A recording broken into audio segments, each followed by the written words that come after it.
साथियों नमस्कार। तो आज के इस वीडियो लेक्चर में हम BHU PET 2020 3 डायमेंशन ज्योमेट्री के कंप्लीट क्वेश्चन डिस्कस करेंगे। First question, the coordinate of foot of perpendicular from the point this to plane this.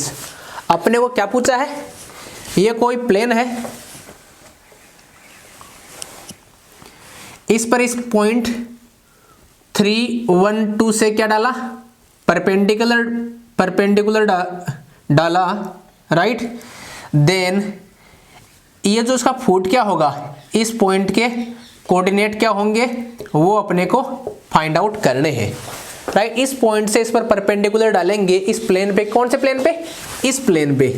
Then इस जो फुट होगा, जो परपेंडिकुलर का फुट होगा, उसके कोऑर्डिनेट क्या होंगे वो अपने को पूछा है, राइट।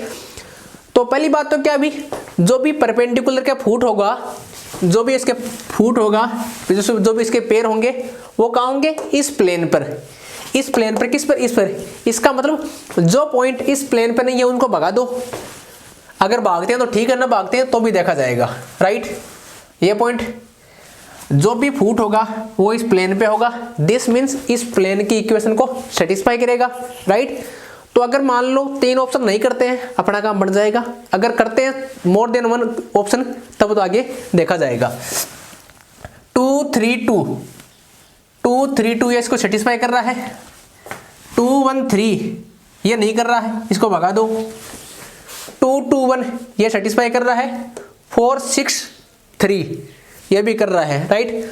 तो भगाने वाला यहाँ मेथड काम नहीं करने वाला। तो क्या करेंगे, बेसिक मेथड लगाएंगे। ये पॉइंट P मान लो, इसको मान लो Q मान लो, राइट। ठीक है साथियों, चलिए अब देखो किस प्रकार से निकाल सकते हैं PQ का। ये जो वेक्टर PQ है इसका इक्वेशन क्या होगा, इसके डायरेक्शन रेशियो हो जाएंगे। अगर इस पॉइंट फुट के हमने कोऑर्डिनेट मान लिया x, y, z, देन इसका एक ये वेक्टर क्या हो जाएगा, ये 3 - x या x - 3 I cap plus y - 1 j cap plus z - 2 k cap. ये वेक्टर कौन बन गया, PQ, राइट। और इस प्लेन का नॉर्मल वेक्टर, इस प्लेन का नॉर्मल वेक्टर क्या होगा, नॉर्मल वेक्टर इस प्लेन का नॉर्मल वेक्टर कोई भी होगा, रैंडम नॉर्मल वेक्टर क्या हो जाएगा,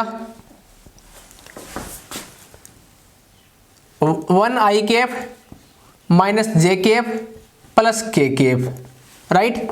कैसे पता लगा, यहां से Lx my प्लस nz equal to P, then इसका जो नॉर्मल वेक्टर क्या होता है, Li cap plus mj cap plus n k cap, right. ये इसका क्या हो गया, नॉर्मल वेक्टर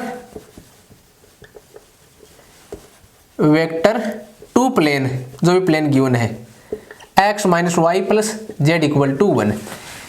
ये नॉर्मल वेक्टर जो भी होगा, इसके नॉर्मल होगा, जो भी वेक्टर आएगा n वेक्टर, वो इसके पैरेलल होगा PQ के, राइट। So PQ vector is parallel to n vector, दोनों पैरेलल होंगे। दिस मीन्स इसके जो भी ये डायरेक्शन रेशियो है वो भी आपस में जो प्रोपोर्शनल होंगे। तो इनका रेशियो क्या आएगा, एक फिक्स रेशियो आएगा इनका, राइट। तो ये भी इनका जो डायरेक्शन रेशियो है वो भी एक दूसरे के प्रोपोर्शनल होंगे। तो क्या आ जाएगा, x - 3/1 equal to y - 1/-1 equal to z - 2/1। ये क्या होंगे, ये कुछ सेम आएंगे। तो हमने कोई k मान लिया कि इनका जो भी रेशियो है प्रोपोर्शनल आपस में, तो इक्वल टू k हमने मान लिया, इसको नाम दिया लेट। तो निकालो x y z क्या आएगा, x y z, इसको सोल्व करेंगे तो k +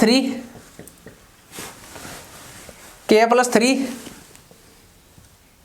minus k + 1 2 + k x y z ये पॉइंट है, ये पॉइंट किस पे है, इस प्लेन पे है, राइट। तो ये वो वाला पॉइंट किस पे होगा, इस प्लेन पे। दिस मीन्स ये इस प्लेन के इक्वेशन को सेटिस्फाई करेगा, राइट। तो क्या आ जाएगा, k + 3 माइनस k + 1 y की वैल्यू z की value 2 plus K is nothing but 1, this implies 3k plus ये -1 2, 3k plus 3 equal to 0 implies k equal to -1। ये XYZ है, इसमें k इक्वल टू -1 रख दो, k इक्वल टू -1 रखेंगे कितना आएगा 2 2 1। तो 2 2 1 कौन से ऑप्शन में है, ऑप्शन सी में, तो option C will be true. साथियों हमने क्या किया कि जो पॉइंट यहाँ है हमको पता लगा ये क्या है, PQ इस पर परपेंडिकुलर है, ये अगले ने गिवन है, इस पॉइंट से कोई परपेंडिकुलर खींचा है हमने, बरोबर है, ड्रॉ किया है, राइट, ये खींचा है। इस प्लेन का इक्वेशन पता है हमें, राइट, इस प्लेन के नॉर्मल का इक्वेशन पता हो जाएगा, क्यों, ये अपने पास प्लेन का इक्वेशन गिवन है, तो इसके नॉर्मल का इक्वेशन ये सॉरी वेक्टर, नॉर्मल वेक्टर ये हो जाएगा, राइट। और PQ वेक्टर क्या है, ये PQ वेक्टर ये रहा, दोनों एक दूसरे के पैरेलल होंगे तो इसका जो डायरेक्शन रेशियो है वो भी आप एक दूसरे के प्रोपोर्शनल होंगे, राइट। देन इसको हम ऐसे लिख सकते हैं, इसका डायरेक्शन रेशियो क्या है, x - 3 y - 1 z - 2, इसके क्या है 1 - 1 1 1 - 1 1, इस प्रकार से। फिर जो पॉइंट कौन सा लेकर चल रहे हैं, XYZ ये वाला, इससे अपने पास XYZ की वैल्यू आ गई, इस पैरामीट्रिक फॉर्म में आ गई, के कोई पैरामीटर है ये आ गई, ठीक है। ये पॉइंट कहाँ होगा, XYZ इस प्लेन पे है, ये प्लेन कौन सा है, ये वाला, मतलब ये कोऑर्डिनेट इसको सेटिस्फाई करेंगे, फिर k की वैल्यू आ जाएगी, जब k की वैल्यू यहाँ रख देंगे, राइट, तो आसानी से आप आंसर निकाल सकते हो। साथियों प्रैक्टिस से होता है स्पीड, माना कि आपकी 2-3 मिनट खा जाएगा है, लेकिन ये स्पीड पर डिपेंड करता है कि आपकी स्पीड कितनी है, क्यों, और कोई हमारे पास शॉर्ट ट्रिक लग नहीं रहा था, राइट।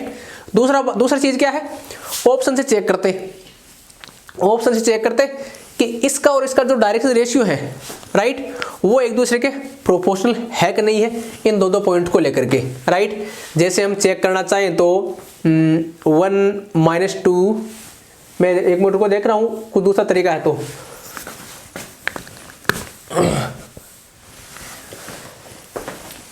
इसका नॉर्मल वेक्टर कौन है, देखो इसका नॉर्मल वेक्टर ये है i cap minus J cap plus के कैप, ठीक है। इसका मतलब जो भी इसका फुट होगा वो इसके पैरेलल होगा, राइट। जो भी इसका जो होगा ये PQ होगा, PQ वेक्टर क्या होगा, इसके पैरेलल होगा, x - 3 i cap plus y - 1 J cap plus z - 2 के कैप, राइट। अब यहां से पॉइंट लेकर चेक करते जाएंगे, ये तो भाग गया, ये 3 पॉइंट बचे, 3 में से चेक करते जाएंगे कि XYZ ये लेने पर इनके जो डायरेक्शन रेशियो का रेशियो आएगा वो इक्वल आता है कि नहीं आता है, ये ऐसा कुछ इक्वल आता है या नहीं आता है, वो हम चेक कर लेंगे। इस पॉइंट को लो तो क्या आएगा, PQ vector minus i cap plus 2 j cap plus 0 k cap, देखो 1/-1 -1/2 1/0 इक्वल नहीं आ रहे हैं ना, राइट, तो ये तो नहीं हो सकता, राइट। जो भी पॉइंट होगा, जो भी अपना XYZ होगा, उसके लिए PQ वेक्टर और N वेक्टर आपस में इनके जो डायरेक्शन रेशियो है सेम रेशियो में आएंगे, एक दूसरे के प्रोपोर्शनल होंगे, दिस मीन्स इनका रेशियो है वो सेम आएगा। यहाँ सेम नहीं आ रहा है, ये भाग गया, दूसरा उठाओ, ये पॉइंट भाग गया, ये उठा लो, ये तो आना ही है, ये उठा लो, 4 6 3, x = 4 रखेंगे तो क्या आएगा, i कैप 6 रखेंगे 5 आएगा, 3 रखेंगे 1 आएगा। अब इनका और इनका डायरेक्शन रेशियो का जो ये निकालते हैं वो देखिए कितना आ रहा है, 1/1 -1/5, this not equal to 1/1, this not equal to, right. तो ये देखो ये एरिया तो इक्वल है बट ये इक्वल नहीं है, दिस मीन्स ये भी नहीं हो सकता, तो बचा वो एक ही बचा, ये हो गया, ठीक है ना। तो एग्जाम पॉइंट ऑफ व्यू से बात करूं तो आप सीधे मान लो आपके पास PQ आ गया, PQ का ये वेक्टर PQ आ गया, दिस मीन्स जो पॉइंट XYZ होगा उसके करस्पॉन्डिंग जो इसके नॉर्मल वेक्टर है, जो इस प्लेन के नॉर्मल वेक्टर है, ये वाला नॉर्मल वेक्टर ये इसके पैरेलल होगा, इतना तो पता है ना, ये वेक्टर ये इसके पैरेलल होगा, दिस मीन्स इसके डायरेक्शन रेशियो है वो एक दूसरे के प्रोपोर्शनल होंगे, दिस मीन्स उनका जो रेशियो है वो कोई कांस्टेंट आएगा, फिक्स आएगा, राइट। तो हमने मान के चला पी क्यू ये है एक्स वाई जेड, ये इसका फोटो परपेंडिकुलर है, तो इसका देखा डायरेक्शन रेशियो अलग अलग पॉइंट, जब X Y Z equal to अलग अलग पॉइंट लेकर चेक किया तो सारे ऑप्शन भाग गए, एक केवल सी आएगा। ठीक है, ये वाला रेशियो हमने चेक करने का कोशिश किया है। ठीक है साथियों, अब नेक्स्ट क्वेश्चन देखते हैं। Next question